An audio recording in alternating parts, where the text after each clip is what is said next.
Hello everyone.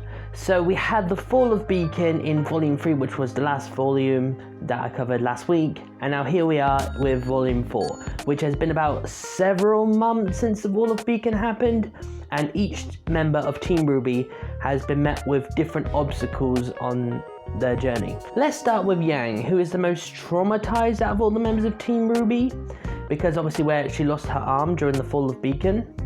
Now, she stayed at home, as we know, during, the end of last volume, to try and get used to, her new normal, accepting she's not the same person as she was before the fall. But she does have, moments in the day, or when she's sleeping, dreams about Adam, who obviously took her arm. But with the help of Ty and Swy, and with a little bit of help from Ironwood and Alice Technology, who gave her a robotic arm, she's able to slightly move forward. I don't think she's, fully there, but she's better than she was, when we saw her in episode 2 or 3, I believe. But she has now got two choices ahead of her. She either goes to Rwby, who is at Haven, to rejoin with her, or actually go and meet her mother for the first time. I don't know which road she's going to pick, but all I can say is it's going to be an interesting way of whichever way she goes. While Yang deals with what happened at home, Blake, and with Sun, who tagged along for the ride, travels to the island of Menagerie, which is the safe haven for all faunus, but it's also Blake's home where her parents lies. By doing this, we learn a little bit more about Blake's past. We learn her father used to be the previous leader of the White Fang, before, I believe, leader Khan took over. I believe the name is the new leader of the White Fang. I'm not really sure on that. And we also learn about, Ilya, which is a previous acquaintance of Blake. I don't know if it was, they were friends in the past, so I'm hoping they interact probably next volume or one after, because during all this, Blake decides with her parents to, take back the White Fang for them to stop being, this evil organization that Adam, I imagine, is trying to turn them into. But we did learn, I definitely say, a heartwarming moment. We learned that Blake and her parents had, this big argument because her father stepped down, and apparently they got into a big argument where pretty much Blake left them, but they never held anything against her, and I just thought that was a sweet moment. From a loving family to a controlling family. As you probably guessed, it's Weiss's turn. See, I think we learned quite a bit about the Schnee family just from this volume alone. I mean, we got introduced to Whitley, Weiss's brother, Jock, Weiss's father, and we also got introduced to Klein the butler, who's quite funny. I think everyone said that he's got a seven dwarf semblance, he's got all the different personas of the seven dwarves. I don't know if that's true or not. Not only that, Weiss manages to complete her summoning, which she quite needed to do after especially summoning a hog grim. I can't remember the specific name of the grim, but she summons it at a party, and let's just say I think that was clear that she needed to get that under control. So putting that aside, as I said, we've learned quite a bit about the Schnee family. From the portrait we saw in episode 2, before Weiss goes into her father's office, it's clear to see that the Schnee family has some problems, and I think most people can agree it mainly revolves around Jock, because I believe he's quite controlling. I mean, he put on a charity ball to raise money for the Kingdom of Vale to help, obviously, with the Fall of Beacon and all that.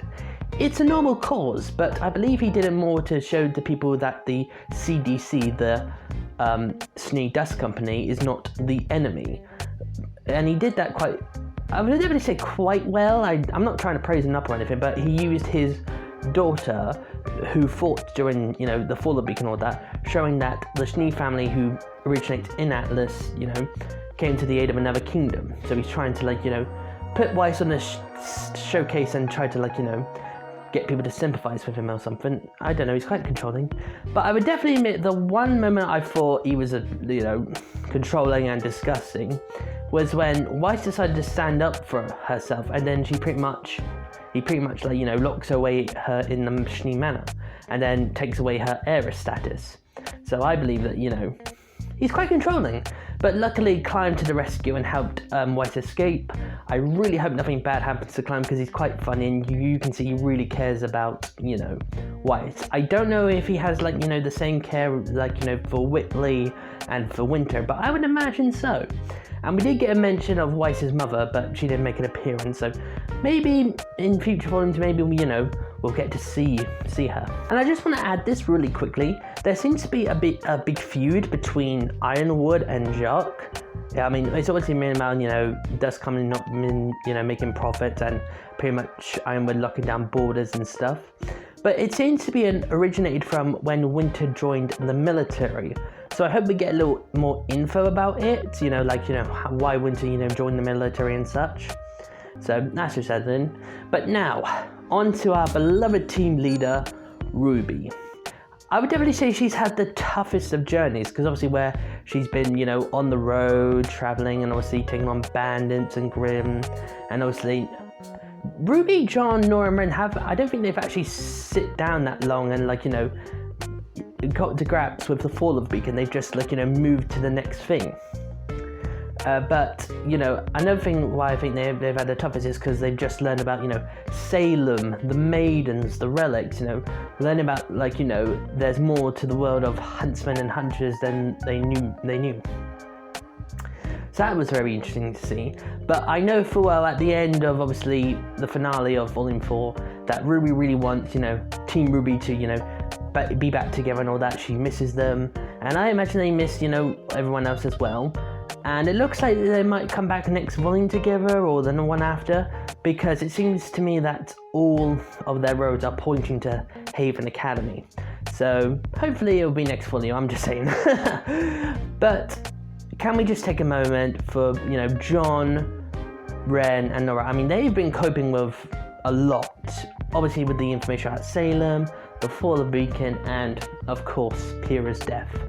Now, I'm going to be honest, I feel like John is taking Pyrrha's death a lot more harder than any of else. I mean, she was the first person to properly believe in him. I know it's, it is what it is, but you can see how sad he is, because obviously I think he uses the metal, I believe.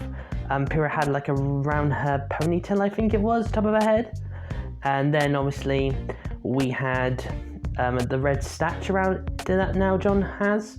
So, he's coming with a lot. And then we learned a lot about Ren and Nora through this volume, because we learn about, their village, how it was destroyed by the Horseman Grim, sorry about that.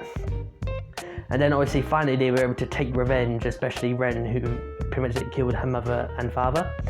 So where those two are going to go, forward, it's going to be very interesting to see. Now I'm just going to quickly add, in terms of fights, Crow vs Tyrion was the best fight in Volume 4. I mean, the top two I believe is Crow vs Tyrion, but also Rwby, John, Ren and Nora fighting the Horseman Grim. I think there was the top two fights, but Tyrion and Crows wins it for me.